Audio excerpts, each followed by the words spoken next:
Bonjour à tous et bienvenue dans cette nouvelle Vendée en direct. Nous nous trouvons aujourd'hui au Sable d'Olonne, à la Spiruline des Olonnes, en compagnie d'Adeline Tesson. Bonjour. Bonjour. Alors vous êtes spirulinière, C'est ça. c'est-à-dire que vous produisez de la spiruline. J'aimerais déjà que vous nous expliquiez c'est quoi la spiruline. Alors oui, spirulinière depuis 4 ans. Je rentre dans ma 5e saison. La spiruline, c'est un aliment santé qu'on consomme pour ses bienfaits et ses nutriments. Voilà, c'est un aliment très riche. Alors c'est pas tout à fait une algue, Non. vous me l'avez dit tout à l'heure. C'est ce qui est dans le bassin à côté de vous finalement. Voilà. Mais alors qu'est-ce que c'est? Alors c'est une cyanobactérie. Ça c'est de couleur très très verte. C'est microscopique et ça pousse dans les grands lacs. Et alors quelles sont les propriétés de cette spiruline? Alors la spiruline, elle est très riche en protéines notamment, vitamines, minéraux, fer, antioxydants. On va la consommer pour ses qualités nutritionnelles. Donc dans les pays sous-développés notamment, on la consomme pour nourrir des populations locales. Et nous, chez nous, on va plutôt l'utiliser comme un complément alimentaire pour se faire du bien. Ça comble les carences et c'est un bon antifatigue naturel. Alors donc ça pousse tranquillement dans le bassin qui est à côté de nous. Combien de temps est-ce qu'on le laisse dans le bassin? Alors en fait, elle est là, demeure depuis mon installation en 2019. Par contre, elle ne peut se développer que lorsqu'il fait beau et chaud. Du coup, ça va être saisonnier et je vais pouvoir produire ma spiruline de mars à octobre. Mais mes bassins sont pleins et sont en eau même l'hiver, sauf qu'elle ne pousse pas. Voilà, donc là on est sous serre, ce qui fait qu'effectivement il fait un petit peu plus chaud qu'à l'extérieur. Et ensuite, une fois qu'elle est prête, comment ça se passe? Alors, à partir du mois de mars, en fait, on va suivre un peu la courbe de la météo. On va pouvoir la récolter, on va la filtrer, en fait, tout simplement, séparer les cellules du milieu. Ça se passe sur la table qui est devant nous. Sur la table qui est ici. Donc, c'est un système de filtration. On va remplir cette table. En fait, vous voyez, on va juste filtrer une petite partie du bassin pour séparer le milieu qui va retourner au bassin et récupérer une pâte qui est riche de milliards de cellules. Donc c'est ce qu'on voit en fait, c'est vraiment extrêmement petit. Voilà, je vais vous laisser faire le geste finalement. Oui, voilà, donc ma table normalement elle est complètement remplie, mais là on peut déjà voir pour la petite démo qu'on récupère la petite pâte qui est là, qui est ici. On voit pas très bien, mais on va la laisser filtrer. Et puis de proche en proche, avec différentes manipulations qui vont ensuite se poursuivre au laboratoire, on va pouvoir vraiment récupérer une pâte très sèche qu'on va pouvoir déshydrater. Voilà, alors une fois que c'est déshydraté, ça prend cet aspect-là. C'est l'aspect qu'on connaît le plus.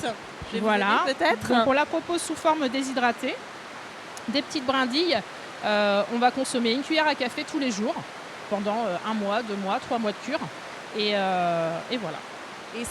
Et alors ça se met sur quoi? Sur la salade? On consomme ça dans un jus de fruits, dans un yaourt, dans une compote. L'idée c'est vraiment de tous les jours prendre sa dose pour que la cure puisse être efficace. C'est extrêmement aromatique, hein. Ça sent très fort. Oui, mais finalement c'est que je viens juste d'ouvrir le pot. Après au niveau du goût ça reste assez neutre. C'est vraiment pas un condiment, c'est vraiment voilà, on consomme pour ses vertus. Qu'est-ce qui vous a donné envie de vous lancer dans la spiruline? Alors, on est de formation scientifique avec mon mari. On voulait revenir en Vendée. Et puis, on est revenu avec ce projet qui avait un sens pour nous, puisqu'on a travaillé beaucoup sur les algues. Voilà, c'était un peu le fil conducteur. Et puis, cette envie de liberté, un petit peu aussi, de notre propre chef.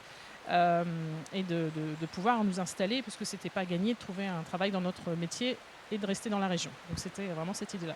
Il y a beaucoup de producteurs de spiruline sur le secteur. Alors en Vendée, on est 6, je crois. En France, on est à peu près 200 petits producteurs.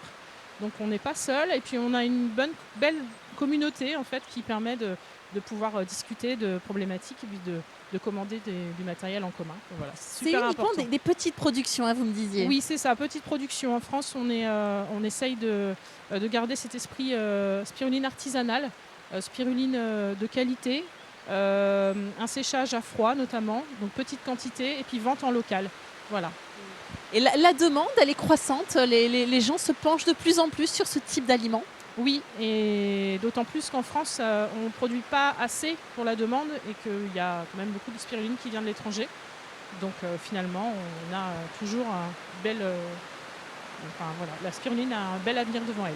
Vous l'avez découvert comment, vous, la spiruline? Complètement par hasard, grâce à quelqu'un d'autre qui s'était installé et un article qu'on a pu voir dans le journal. Et puis ensuite, on a fait le tour de plusieurs fermes et on s'est projeté, c'est comme ça qu'on l'a découvert. Après, on a aussi fait l'expérience de la consommer et ça fait vraiment du bien.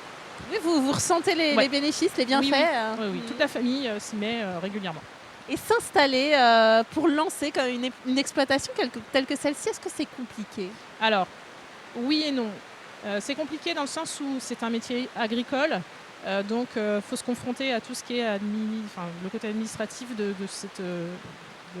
côté agricole. Donc trouver un terrain, se former. Parce qu'on imagine c'est pointu, notamment en termes peut-être de température, de tout ça. Oui, après, c'est des choses à savoir, beaucoup de choses à. Alors aujourd'hui, après 5 ans, c'est aussi beaucoup de choses qu'on voit arriver. C'est vrai que c'est de la formation un peu en continu, c'est de l'expérience, c'est de la formation chez des collègues, formation au sein de notre fédération. Voilà, c'est un métier passion. Il faut vraiment se jeter à corps perdu pour pouvoir voilà, que ça fonctionne. Et vous êtes tellement passionné que vous ouvrez régulièrement les portes au grand public pour qu'ils viennent Oui. visiter. Ça, c'est important pour vous? Oui, c'est important visuellement, il faut que les gens comprennent comment ça fonctionne. C'est atypique, donc voilà, il y a un enjeu aussi de faire connaître. C'est important, oui, que les gens viennent. Donc tous les vendredis, entre 15h et 18h30, je fais des permanences. J'ouvre aussi des visites au groupe pour ceux qui veulent privatiser. Enfin voilà. Il faut s'inscrire, comment est-ce que ça se passe? Non, on ne s'inscrit pas, on vient, puis voilà, on intègre un groupe ou pas, et puis je fais la visite. Voilà, c'est une trentaine de minutes à peu près, il y a un roulement comme ça pendant tout le temps de la visite. Quelle quantité de spiruline est-ce qui sort d'ici? Alors annuellement, j'ai à peine 400 kilos qui sort sur 8 mois de production, puisque ma production va s'arrêter fin octobre. C'est une petite ferme. Une production sèche, alors ça Ouais, se consomme sèche. aussi frais, hein, vous me disiez, mais alors Oui. c'est beaucoup plus fragile. C'est très fragile. Moi, je ne vais pas le proposer frais, mais c'est vrai qu'à une étape de production, je vais l'avoir fraîche. On la déshydrate pour des questions de confort, c'est pour pouvoir la conserver plus longtemps. Mais oui, frais, c'est le top du top. Et c'est comme ça que, notamment dans les pays sous-développés, ils vont pouvoir la consommer. Donc là, vous me disiez, c'est avec les beaux jours, avec la chaleur que ça se lance. Là, ça y est, la production est bientôt prête à être complètement lancée? Ça a commencé, elle est bientôt prête. Oui, il faudrait juste que le temps Qu'il arrête de pleuvoir déjà. Exactement. Que ça se maintienne un petit peu dans le temps.